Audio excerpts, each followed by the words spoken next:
800 kilómetros al sur de donde hoy me encuentro, siguiendo el sinuoso cauce del poderoso Nilo, hace muchos años se erigía la hermosa ciudad de Tebas. Tebas era una deslumbrante metrópolis que bullía a los pies del majestuoso Nilo. En ella habitaban los faraones, los dioses y los hombres.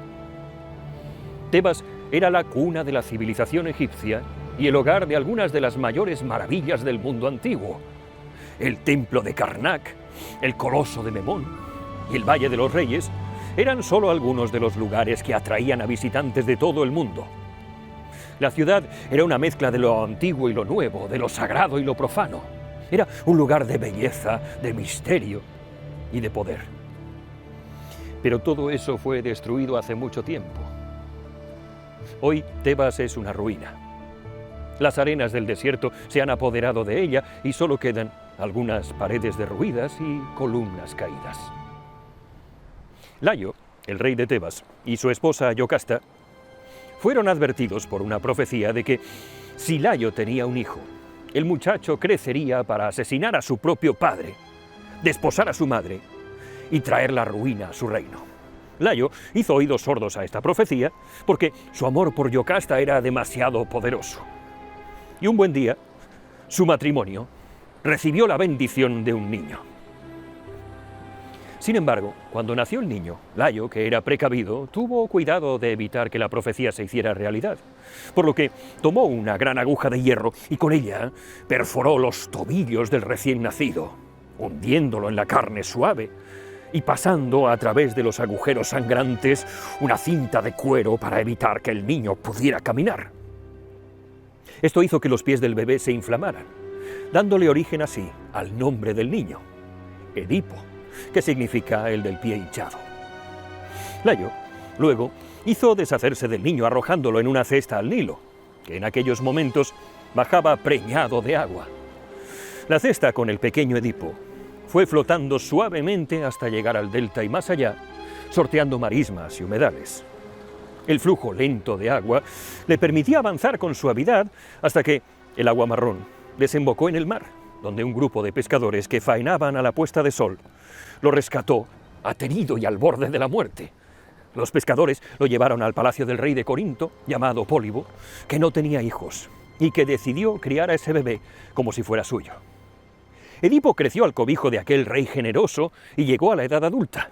Era curioso y gustaba de emprender largos viajes a territorios vecinos.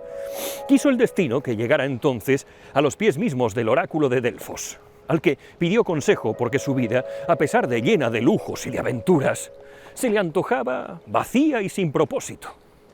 El oráculo, con su profunda voz de tambor, le desveló que había una profecía antigua que anunciaba que mataría a su padre y se casaría con su madre.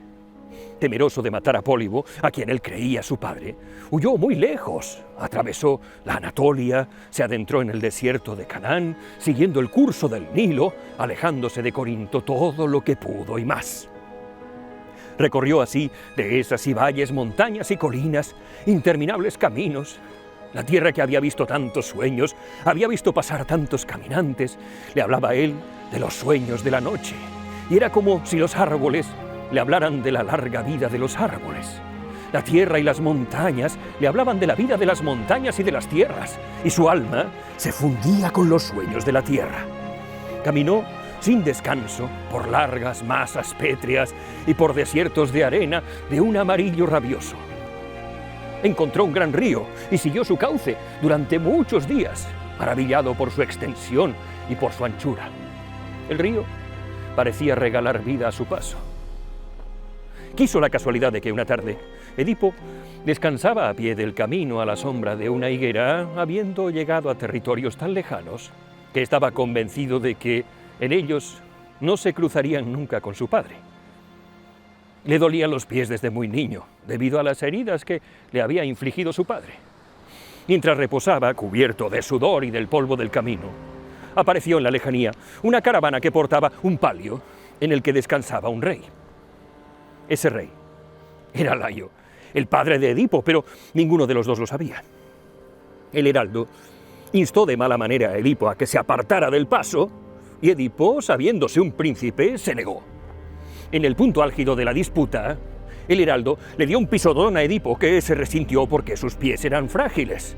Así pues, alterado, tomó su daga y acabó con la vida del heraldo, de los guardaespaldas y del mismo rey Layo. Al hacerlo, sin saberlo, cumplió la primera mitad de la profecía. Había matado a su propio padre. Las tierras de Tebas eran asoladas por un monstruo mitad mujer y mitad león, la Esfinge. Al llegar a ellas, Edipo, que tenía el arrojo y la temeridad de la juventud, se quiso enfrentar a ella. La Esfinge planteaba acertijos a la gente. Cuando no lograban resolverlos, los devoraba sin piedad. Cuando se encontró ante Edipo, la Esfinge le planteó la siguiente adivinanza: ¿qué anda en 4 patas por la mañana, en 2 patas a mediodía y en 3 patas al atardecer? Edipo lo pensó unos instantes y respondió: el hombre. El hombre anda a 4 patas cuando es apenas un bebé, camina alzado cuando es adulto y necesita un bastón para mantenerse en pie cuando es un anciano. Al resolver su acertijo, la Esfinge es vencida y muere en una rabiosa bola de fuego. Los tebanos estaban tan agradecidos a Edipo por matar a la Esfinge que le ofrecieron el trono de su ciudad-estado y su reina viuda en matrimonio. Edipo se convirtió debidamente en rey de Tebas y se casó con Yocasta, su madre. Y es así como se cumplió la segunda parte de la profecía. La carne joven, rebosante de vida, y la carne adulta, sabia y experta, se fusionan entonces salvajemente, con desesperación. Edipo y Yocasta copulan por las esquinas, en la cama con doseles, en los arbustos de los jardines. Saliva con saliva, sus cuerpos se frotan con pasión desesperada. El roce trae el sudor y las ganas de más. Y una noche, tras embistes que hicieron crujir la tierra, Edipo y Yocasta susurran confidencias. Edipo pregunta a su mujer cómo murió su marido, el rey de Tebas. Y ella le cuenta que fue atacado por unos bandoleros a pie de una higuera en el camino que bordea el Nilo. Un rayo de incertidumbre atraviesa a Edipo de cabeza a pies. Yocasta, amada mía, tuviste tú un hijo hace 20 años, un hijo sobre el que recaía una abominable profecía. Los ojos de Yocasta se abren espantados. De repente, donde antes había deseo, ahora hay un profundo asco. Sus cuerpos sudorosos se separan, la mirada desencajada, la repulsión a flor de piel. Yocasta, con la simiente de Edipo todavía chorreando entre sus muslos, huye de la alcoba, recorre pasillos, salones, zaguanes y belvederes, con los ojos inundados de lágrimas. Finalmente, decide atarse una cuerda alrededor del cuello y con las primeras luces del alba, los sirvientes la encuentran colgando de la escalinata más alta del castillo. Edipo no ha podido dormir. Ha vomitado bilis negra durante toda la noche, las estampas de sexo salvaje con las que antes se regocijaba. Hoy le provocan repulsión y asco. Cuando sabe que Yocasta ha muerto, no lo piensa ni un instante y con una daga de uno de sus guardas se arranca los ojos, que quedan colgando de las comisuras de los párpados, para condenar a su vista por lo que vio y para no tener que enfrentarse cara a cara a su familia o a sus padres en el más allá. Sumido en el dolor, se abandona a caminar solo por los campos hasta la muerte. Sin rey al mando, Tebas inicia una rápida decadencia y la ciudad es saqueada por maleantes y piratas, cumpliéndose así la tercera de las profecías que asolaban a Edipo, quien muere solo, viejo, ciego y abandonado.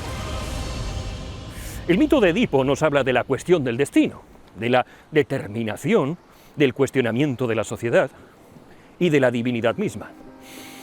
Algunos pueden decir que este fue su defecto fatal, su resistencia a la vida a la que había sido condenado. Otros sostienen que esta es su característica más redimible. En el mundo de hoy, alabamos a quienes se liberan de sus rasgos sociales, de sus destinos. Estamos acostumbrados a encumbrar a aquellos que son capaces de desafiar al sistema y prosperar a pesar de que lo tienen todo en contra. Vemos las estructuras sociales como el sistema de castas y la determinación de clases como una afrenta al libre albedrío. A Edipo le prescribieron su vida desde la juventud y trató en cada oportunidad de dejarla atrás. Incluso cuando todos los signos de su verdad comenzaron a mostrarse, todavía entonces se rebeló contra su suerte y la ignoró y resistió hasta que no pudo más. Entonces, ¿qué debemos pensar de este hombre? ¿Es un héroe o es un monstruo? ¿Es una amenaza o un mártir? ¿Es Edipo rey moral o un asesino?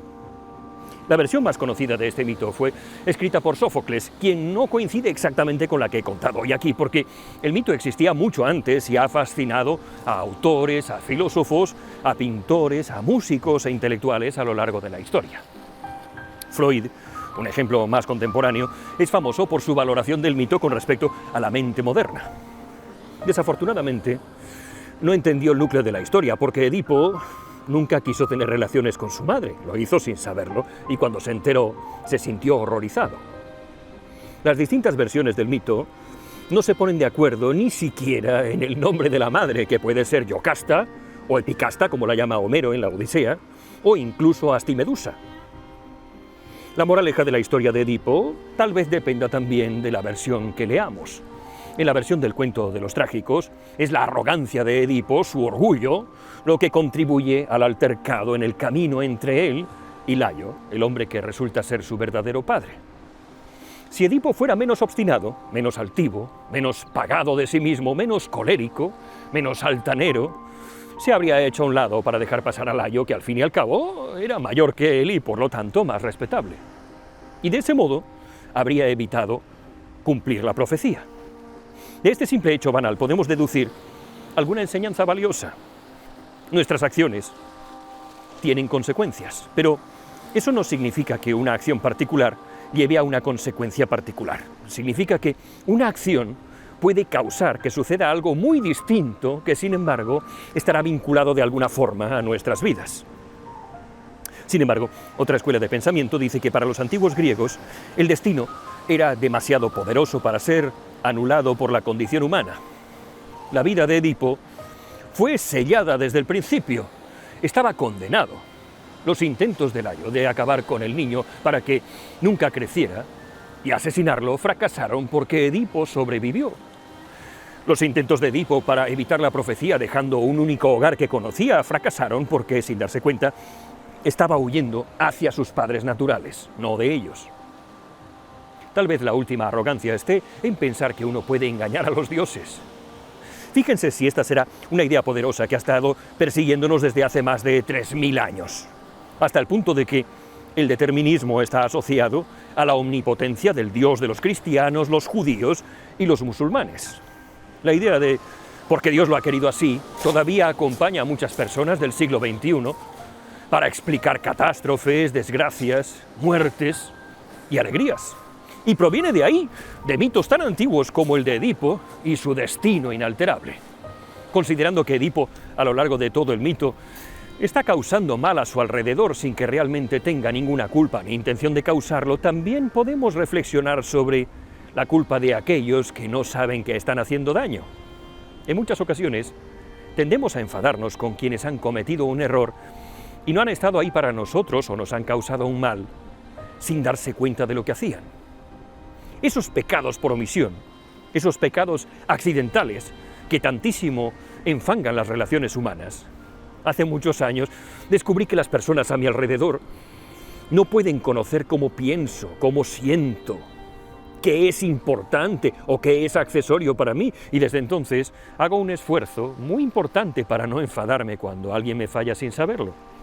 Edipo, azotado por el destino, ninguneado por los dioses y convertido en un pelele a su merced, es esa típica persona que todo lo intenta hacer bien y que no tiene ninguna culpa cuando todo se tuerce. La historia de Edipo también nos puede hacer reflexionar sobre cómo las experiencias más duras de la infancia pueden determinar lo que seremos de adultos. Recordarán que al tercer día de su vida, Edipo sufrió una agresión violenta. Su padre ordenó que le perforaran los pies y lo abandonaran en un río para que allí muriera. Curiosamente, son estos pies deformes, esta vía iniciática a lo largo del Nilo, lo que determinará su historia, mucho más que la propia profecía, hasta tal punto de que es un pisotón en sus débiles pies, lo que desencadena el asesinato de su padre. Quizá esta historia podemos tomárnosla como una advertencia sobre la paternidad y sus responsabilidades. Como padre, eres plenamente responsable del futuro de tu hijo porque las decisiones que tomas, el daño que le haces, son las que van a determinar el tipo de persona que será. Y hablando de paternidad, no podemos obviar el famoso complejo de Edipo. Obviamente, una teoría psicológica del complejo de Edipo no se conocía en la antigua Grecia. El abordaje psicoanalítico de este problema apareció a principios del siglo XX. Sin embargo, temas tan complicados y motivos psicológicos del comportamiento de los héroes eran bastante populares entre los griegos. La concepción del complejo de Edipo fue elaborada por el cocainómano Sigmund Freud, impulsor de la secta del psicoanálisis. Él creía que Edipo era una historia de los impulsos sexuales ocultos que llevan al hombre a situaciones de riesgo. El complejo de Edipo es un término utilizado para adornar la teoría de las etapas psicosexuales del desarrollo. Y es el término genérico que se emplea tanto para el complejo de Edipo como el de Electra. Durante los primeros años de vida, según Freud, los niños experimentan un sentimiento inconsciente de deseo por su progenitor del sexo opuesto. Celos, envidia y violencia hacia su progenitor del mismo sexo. El complejo de Edipo se resuelve con éxito cuando el niño comienza a identificarse con su padre como una forma indirecta de poder tener a su madre. Para hacer frente a esta ansiedad, el hijo se identifica con el padre.